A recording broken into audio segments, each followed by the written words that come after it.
Hello guys, welcome back to the workshop. So yet another cold one out here today, but I thought I'd do this video to let you know what's been going on, or more importantly what hasn't been going on. There hasn't been much of this going on, air modelling stuff, but what there has been a lot of going on is modelling related stuff. But one of the reasons why there haven't been many videos is I didn't think it was for this channel, if that makes sense. So to bring up to speed, one of the clubs we're members of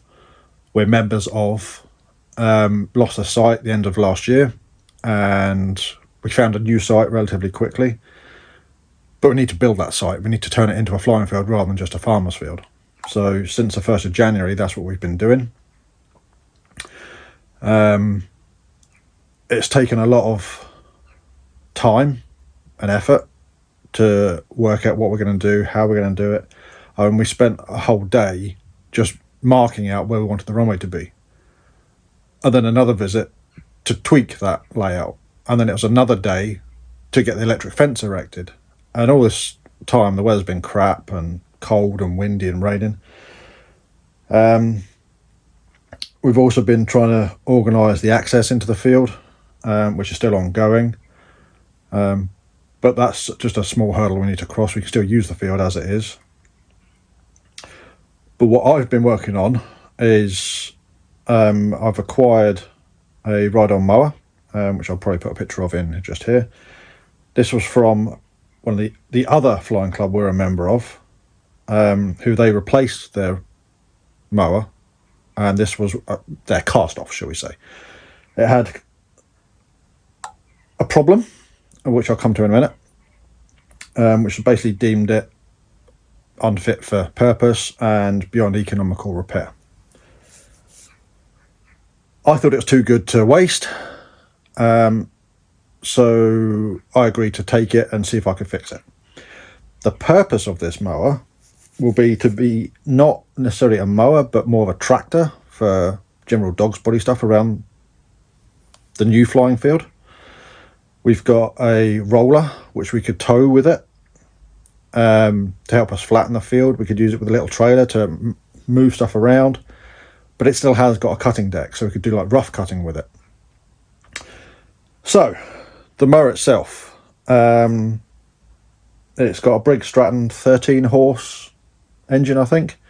That didn't start when I got it. Tried a few different things. Long story short, it seems though it was a fuel issue, so drained all the fuel, put fresh fuel in, and it went first time. The carb was all cleaned out, the carb was all clear, there's no blockages, had spark, had compression, fresh fuel, and it fired up almost straight away. The biggest issue, that was the first issue, the biggest issue was actually the drive. So what I've done is, well, I'll see if I can show you. There's, you can probably see there's stuff everywhere just now because I'm still in the middle of doing this. I'm waiting on one part coming, which I need to, if it doesn't arrive today, I've got to find out where the hell it is. So let me show you what I've been doing. Okay, so this is the main drive pulley into the rear axle gearbox.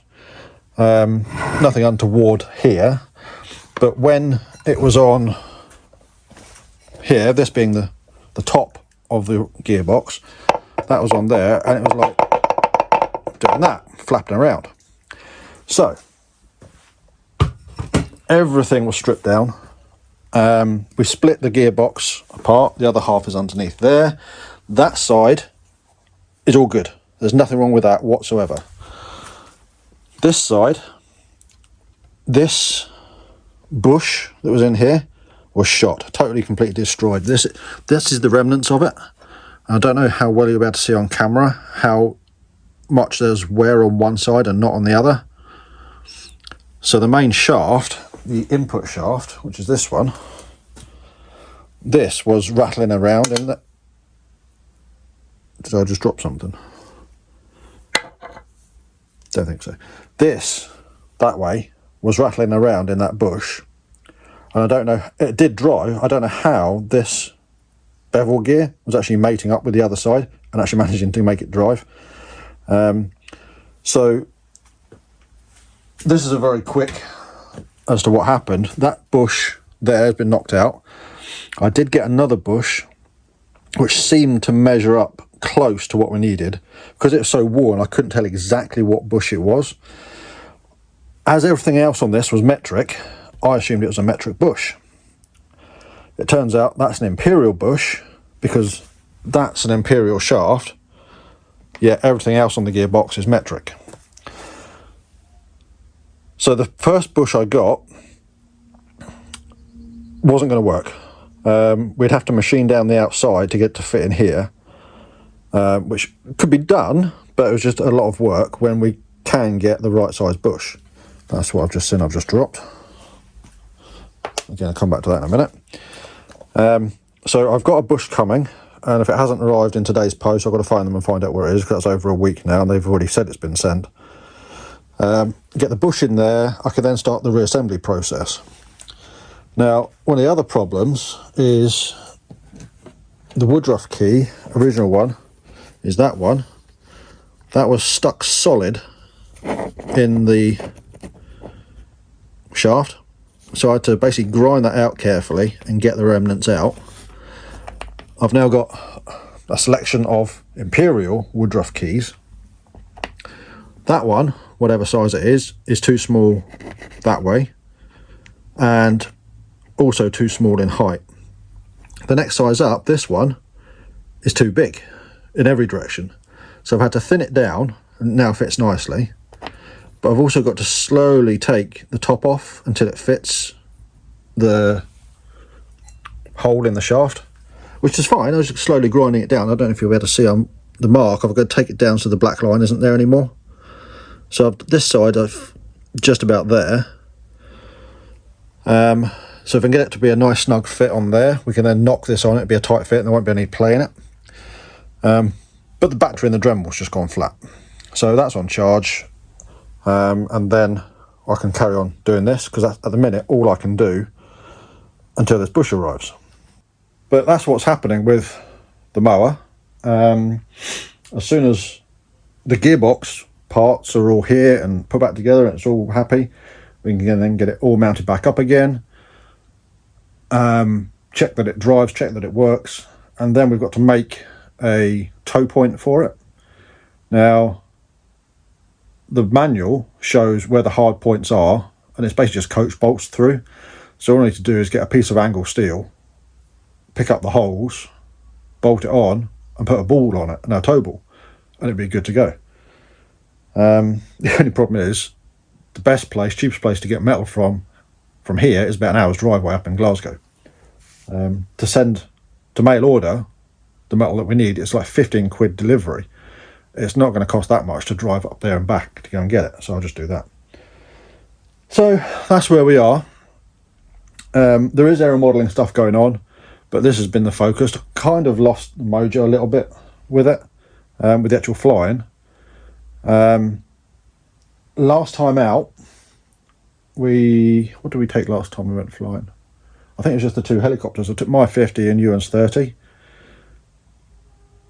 Ewan's flew fine, but we found when we got home that on the last flight, the starter coupling, I don't know what the technical term for it is, but the starter coupling come off, disappeared, so we've got to get another one of those. And mine had an incident on its last flight at the field where the tail servo seemed to be intermittent.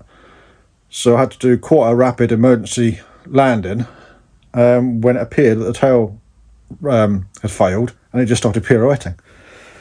So I've got to change that servo out. I have got a spare identical one to it, so I should be able to change that out.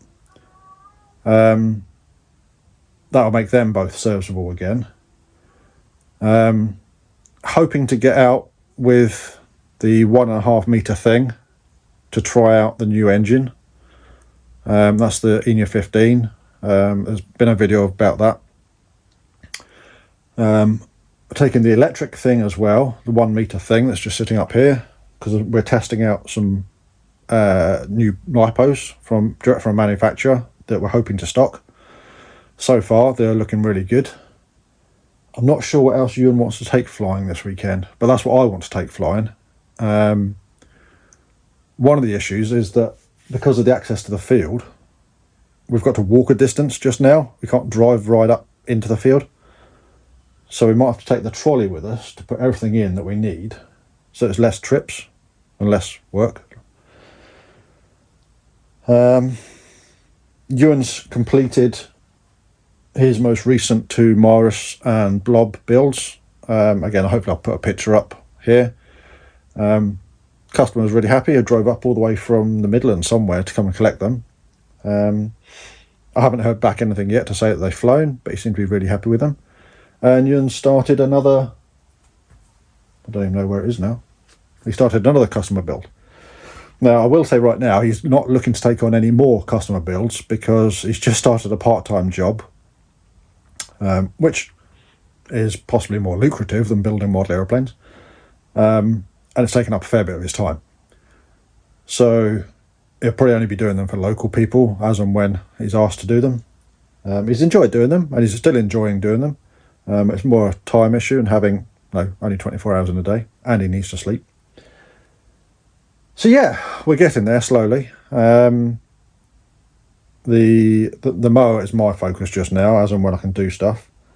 What I want to do is get this done and finished, the mower that is, so that I can then totally clear up in here, because there's crap everywhere. It's like a bomb site. And also the mower, the rest of the mower outside just now is jacked up in quite a precarious way. I think if anybody sneezes at it, it might fall off the blocks.